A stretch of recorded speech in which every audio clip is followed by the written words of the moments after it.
All right. Good morning, everybody. Hopefully, you can hear me okay and see me okay. Just say hi if you're joining me.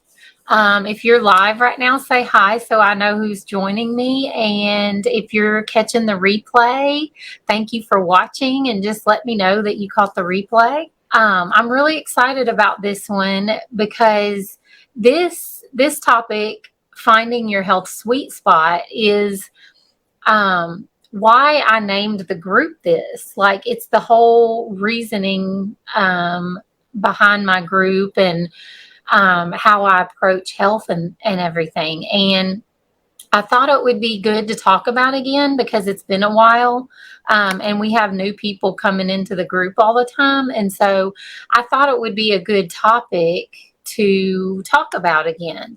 I probably talked about it. It's probably been a year or maybe over a year since I've talked about finding your health sweet spot. So um, I'm going to kind of go over what I like my definition of your health sweet spot is, and then we can get into some different tips and things. So my definition of finding your health sweet spot is, the balance between preventing health issues, maintaining a healthy body, and doing all that without feeling deprived.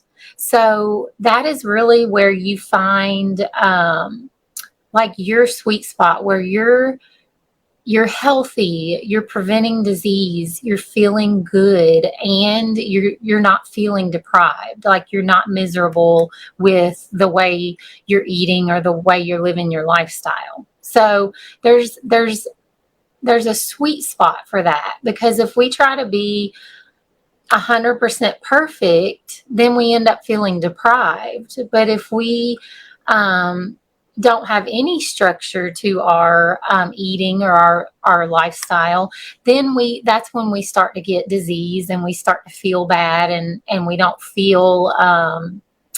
just don't feel healthy, right?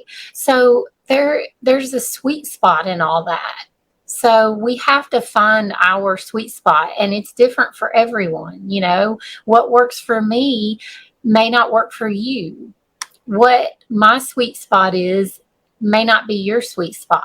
And that's what we have to figure out to live a long, healthy, disease-free life without feeling deprived. And so that's what I want to kind of teach you guys today and give you tips on and everything, so you can find your own health sweet spot. So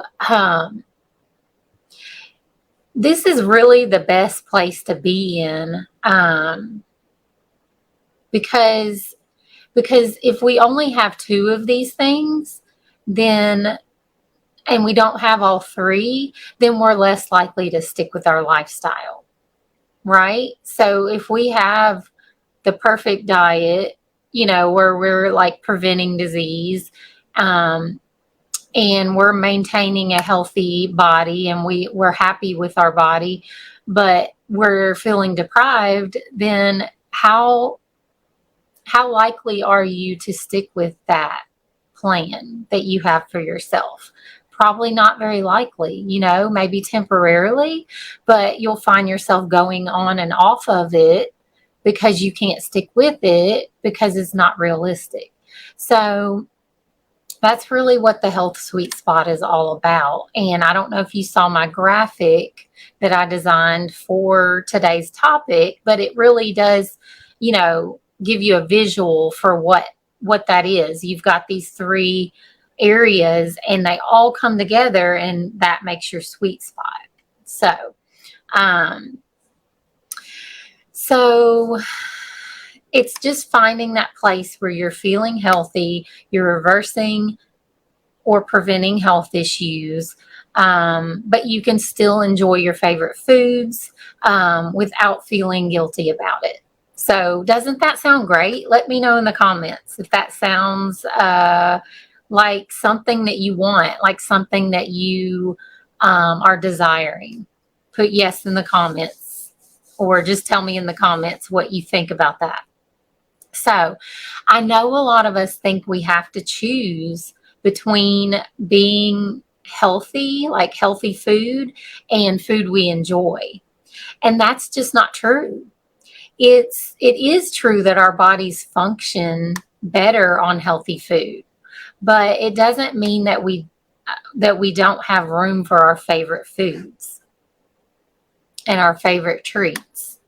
And this is something that I had to learn for myself. I used to think that I either had to eat 100% healthy or not at all. I had to do it 100% or not at all. And when we think like that, it sets us up for failure because it's not realistic. And I can't tell you how many times I quit eating healthy because I felt too deprived, you know? Like that was my reasoning for getting off of a diet, or even if I was not on a diet and I was just trying to eat healthier, that was usually my reason for quitting it, because I just felt too deprived. And the truth was that I wanted to be healthy and feel good, but I didn't want to have to give up my favorite treats. Like, I did not want to have to in order to be healthy. I wanted both. So after years of yo-yo dieting, I finally realized what I was doing. I finally realized I was yo-yo dieting, and I decided just to try a balanced approach, because the extreme dieting, or the dieting where I'm not allowed to have my favorite treats and my favorite foods occasionally, that wasn't working for me. So I decided to just try something else, because I was like, what is it going to hurt to try something else, right?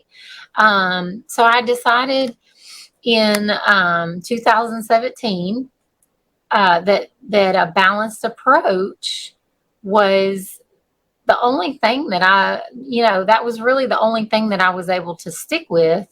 And I've been able to stick with it since then. And so that balanced approach was more sustainable for me, because I wasn't having to cut out foods or food groups, or certain foods that I really liked. So, that's been my approach since 2017, and it's really worked for me. I've never felt happier. I've never felt healthier, and I don't feel deprived. So, that's what I do. So now, you guys, I want to give you some tips for how you can figure out your health sweet spot. And these are tips that I did to help figure out my health sweet spot. So hopefully they'll help you figure out your health sweet spot. All right. I'm just checking things, you guys. Hopefully you can hear me. I can't see that my mic is working or not. So let me know if you guys can hear me and see me okay, just so I know, because I'm using this StreamYard, and so it's fairly new to me. So just let me know. All right, you guys. So the first thing I started doing was testing my blood sugar. And I know you guys that have been around a while, you guys know that this is where it all started for me. I was diagnosed with gestational diabetes. My doctor called me in a blood sugar monitor, and I started testing my blood sugar. And it was a great tool. It actually, I really attribute that to saving my life, preventing me from developing diabetes. Because if I had not gotten that blood sugar monitor and started testing my blood sugar, I may be a type 2 diabetic now, and be struggling with my blood sugar, my weight, and all these things, and other health issues. And so I'm just so grateful for that diagnosis, for that blood sugar monitor. So I could really see how food was affecting me. So it was a great tool to use to see how I reacted to the foods I was eating, and different combinations of food also, because that makes a huge difference too. Like if you eat a piece of fruit by itself, it may spike your blood sugar a lot higher than if you were to eat it like with a piece of cheese, or some kind of protein or fat or something. Then you have a lot less effect on your blood sugar when you combine it with different things, as opposed to just eating it alone. So, but if you don't want to do like the measuring your blood sugar, like if you don't have a machine, or you don't want to, or you don't want to prick your finger, I understand. Like there's different ways of measuring. But this really worked for me. I really liked it. It didn't bug me to prick my finger and stuff. So, but what I do advise is just find some way to track your health, so if what you're doing is working for you, if it's working or not. And this is what most of my clients do, because they're either diabetic or pre-diabetic. So they already have a blood sugar monitor, and so they prefer this way over like weighing themselves or doing other things. But I have had some that like to weigh themselves. They like to take measurements, like if you take your waist measurement and, different measurements around your body. Or some of them even like to get frequent blood work done and measure it that way. Measure to see how your blood sugar is doing, how different things are in your body, and they like that. They like going to get that every so often. But all these ways are fine. But you need to establish at least one way of measuring your health.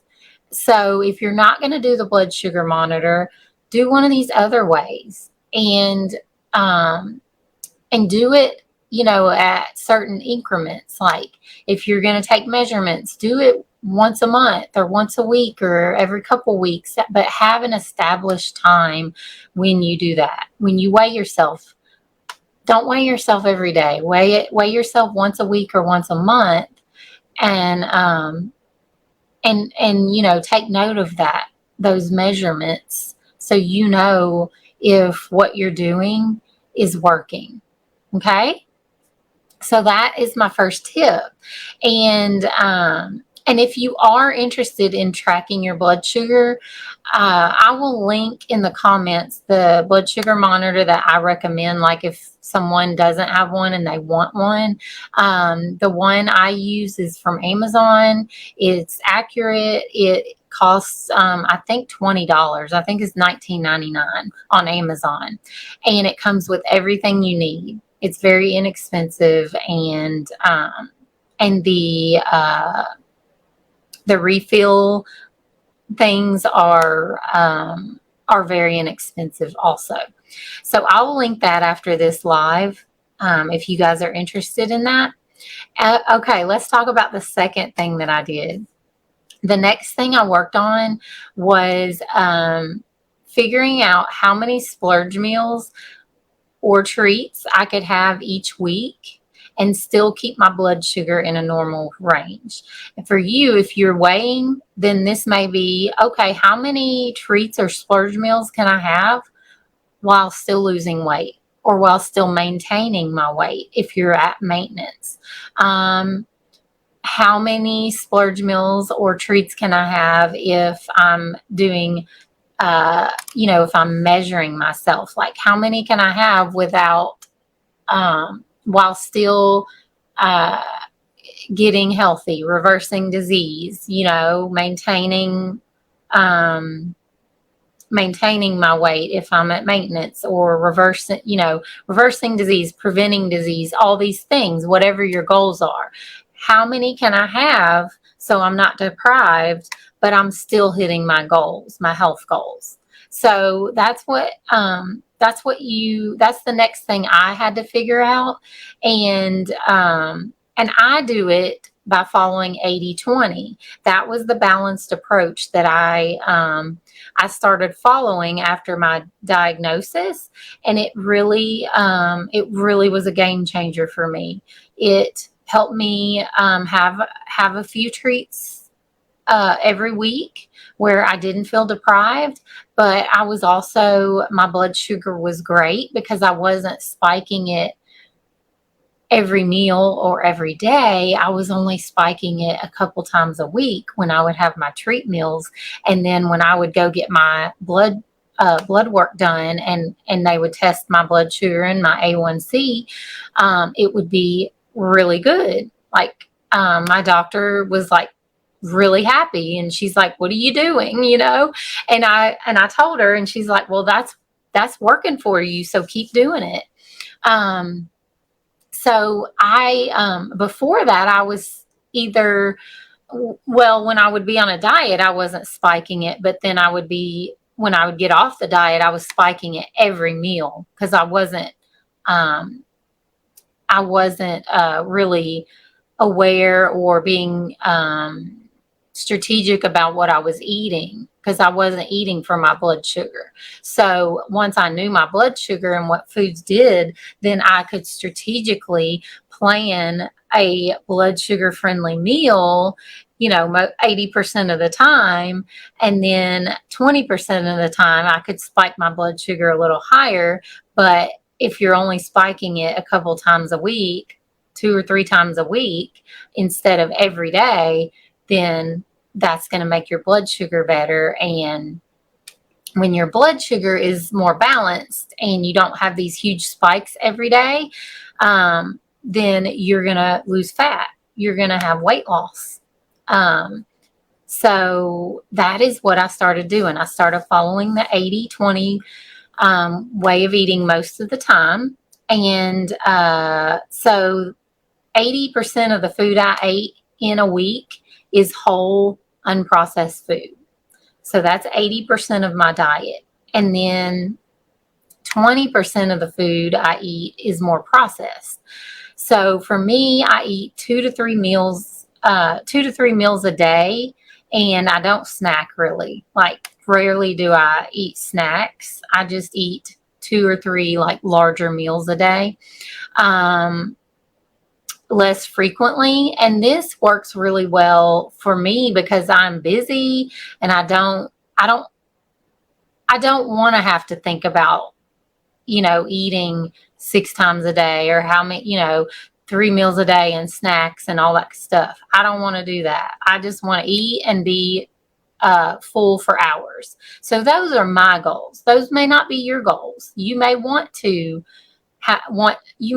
snack every 2 to 3 hours. If you do, and that works for you, that's great. But if you're doing it and your blood sugar's high and you're not preventing disease and you're gaining weight, then that's going to be an indication it's not working for you and you need to try something else. And that's really what this is all about. It's all about experimenting, getting that data, so you can make an informed decision. What is working for me? What is not working for me? And when you have that data, when you're trying things and you're seeing what works and seeing what doesn't, then you can start to form a plan for yourself around your data that you're keeping track of. So the other reason it works good for me is because my goal is to have less blood sugar spikes so I can prevent diabetes, because I was diabetic when I was pregnant, gestational diabetes. I had gestational diabetes. I am at higher risk for developing type 2 diabetes. They say later in life, but so I'm actively trying to prevent that, right? I don't want it to happen, so I'm taking steps to prevent that. And the more often that you eat, the more blood sugar spikes you have. So you guys, let me know if this is making sense so far. If you want to leave me a comment, let me know if it is or it's not, or if I need to explain something more.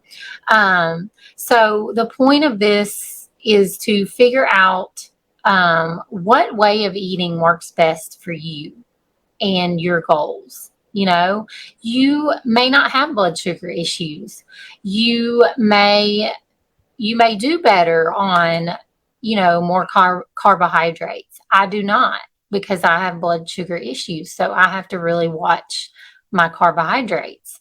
I feel a lot better on more protein. And so that's what I do. I eat higher protein. I prioritize protein. I eat lots of veggies. I eat some fruit, and I keep my carbs to under 50 grams. That's for me. And then a couple times a week, I will have a splurge and eat more than that, more carbohydrates than that. And that really works for me. I feel great.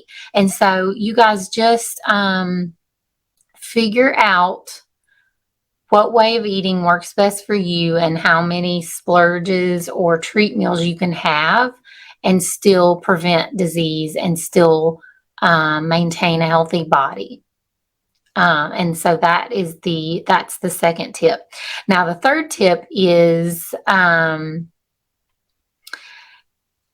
really, it's just to experiment. Experiment.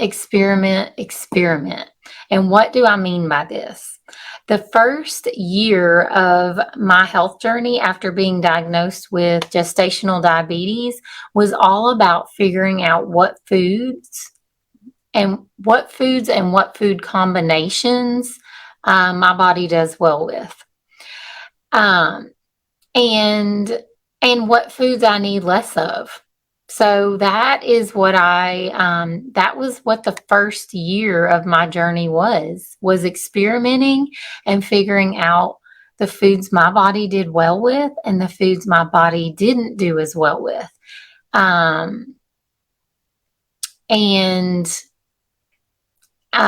So I did this by keeping a food journal. And I know some people do not like to keep a food journal. I'm not a big fan of it for, long term, but in the short term, yes, because it's going to tell you a lot. When you keep a food journal, if you write down everything you eat, or, they have apps that do that too, like MyFitnessPal and everything you can use. But I also liked writing it because I would write down what I ate, but I would also write down how I felt afterwards, like how it made me feel. I would write down my blood sugar before and after that meal. So I had lots of data. So every so often I would look at that data and say, okay, let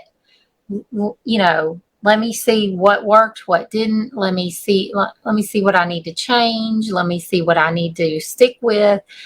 All that data gave me insight for what I needed to do differently.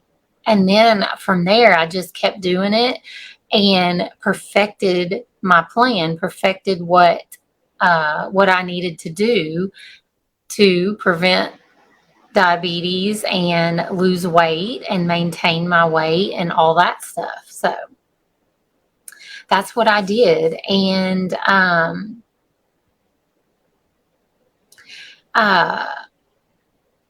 so a food journal is data, and it just helps you figure out a plan for yourself. And here's the thing too. I don't buy or eat foods just because they're healthy. And I'll give you an example that I give a lot of my clients. So I know that kale is a very healthy food. It's great for me. It's got great minerals and vitamins in it, and there's lots of health benefits. And I've tried making it all kinds of ways, and I just don't care for it. So guess what? I don't eat it, and I'm fine. I'm still healthy. Uh, I'm fine without kale. I've tried it. I've given it a chance. It is just not for me. I just don't like it. And so I don't want you to feel your food plan, your healthy eating style. I don't want you to fill that up with foods that you think you should be eating that you don't really care for. So if you don't like broccoli, don't put it in your food plan. Don't go buy it and let it sit and go bad, or just like suffer through eating it. Don't do that. Buy the foods that you enjoy eating. Just make sure they're whole foods. So there's lots of varieties of whole foods out there. Buy those, eat those, and you're going to be 10 times healthier if you do that, than if you buy a bunch of foods and you end up not eating them, or you suffer through them and then you go on a binge because you didn't really like what you ate, and then you go over here and eat a bunch of cookies or something because you weren't satisfied because you didn't like that kale. I've been there before. I get it. So don't do that to yourself. Buy the foods you enjoy. And if you're picky and you don't like a lot of foods, okay, then eat the same 5 foods over and over. As long as they're whole foods, you're going to be a lot healthier than if you just go buy, you eat a bunch of processed food all the time. So just buy the whole foods that you actually enjoy eating. Um, and just reading my notes, you guys. Hold on. Yeah. So I just made a note. So, like, if you look forward to eating, if you look forward to what you're eating, like if you actually enjoy what you're eating, then that's going to make your diet or your healthy eating plan, or whatever you call it, that's going to make it more sustainable. So you're going to stick with it longer. You're not going to feel like you fell off the wagon, um, because you don't really enjoy what you're eating. And I have times, you guys, too, where, like, I love Brussels sprouts and I can eat them all the time, but there's sometimes when I'm like, okay, I'm burnt out on that, and I don't eat them for a few weeks or a month or whatever, and that's fine. Like, eat something else. I've been loving okra lately. I've been loving broccoli. I really enjoy that. And so I've kind of held off on Brussels sprouts lately because I kind of got burnt out on them, and that's okay. You don't have to keep eating the same foods. Try different things. If you get burnt out on one thing, switch to something else. Um, and and that's going to help you. Like, if you actually look forward to what you're eating, like when we have right now, I don't know why, I'm just really enjoying okra right now. And when I know I'm making that for dinner, I'm so looking forward to it. Like, I just love it. So buy foods that you look forward to, and that will be more sustainable. So I hope these 3 tips help you find your health sweet spot. And because the more that we enjoy and look forward to what we are eating, the more sustainable it will be. The longer you will be able to sustain that way of eating. And look, even if your diet is not perfect, 80% healthy is better than yo-yo dieting and feeling deprived or feeling unhealthy all the time. 80% is better than all of those things. So don't strive for perfection. Try to eat 80%, and you will if you can get to 80%, and it may take time, you guys, if you're not used to eating vegetables or whole foods a lot, if you're, eating fast food all the time or going out to eat all the time or eating from boxes and packages and things, then it's going to take you some time to get used to that way of eating, and that's okay. A little bit better is better than nothing. Okay, so don't beat yourself up and just slowly work at it. Get 1% better, 1% better, and you will get there. And if you can get yourself to eating 80% whole foods and just 20% processed foods, you are going to prevent disease. You are going to lose weight, and you're going to feel good, and you're not going to feel deprived. Okay? But just give yourself time, because we're all at different places. And, we're all different, and what works for me may not work for you, and you're going to have to experiment, and that's okay. So just give yourself time, give yourself grace, and just try to get a little bit better every day or every week, and you will get there. And when you get to that 80%, you're going to feel so good. You're going to feel proud of yourself, and you're just you're going to feel healthy. Okay, you're going to have that healthy, sustainable lifestyle that you want. So I hope this helped you guys. But I know that a lot of you might be saying, but Jennifer, I wish I could eat 80% healthy. But I'm so picky, and I don't like a lot of foods. And I get it. And I would tell you that I've worked with plenty of picky eaters over the years. And we've been able to find healthy foods that they actually enjoy. Not too long ago, I was talking to a Facebook friend in my DMs, and she was like, well, I'm always on the go, and I don't know what to bring on the go with me that's healthy. And I listed 15 to 20 things that she could bring on the go that were healthy for her. And she's like, oh my gosh, I didn't even think about these things, thank you so much. And so if you need some ideas, like, send me a DM. I do not mind helping you at all. Like, you guys are my group members. I want you to succeed with this. I want you to have a healthy lifestyle.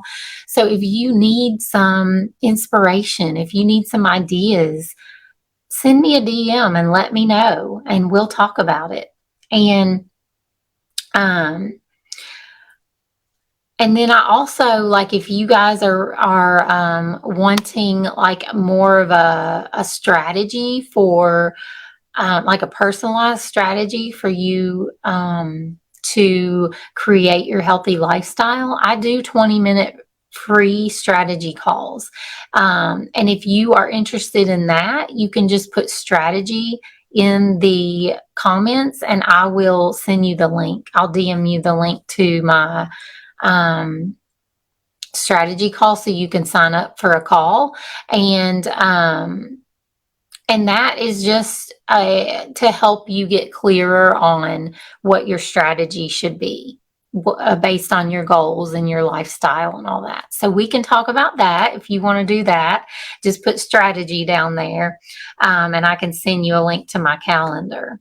And all right, guys, that's all I have for today. I hope you have a great day. I hope this was helpful. Let me know. Leave me a comment. And you guys, don't forget to vote on that poll, so we can know what everybody wants to do with our Tuesday lives.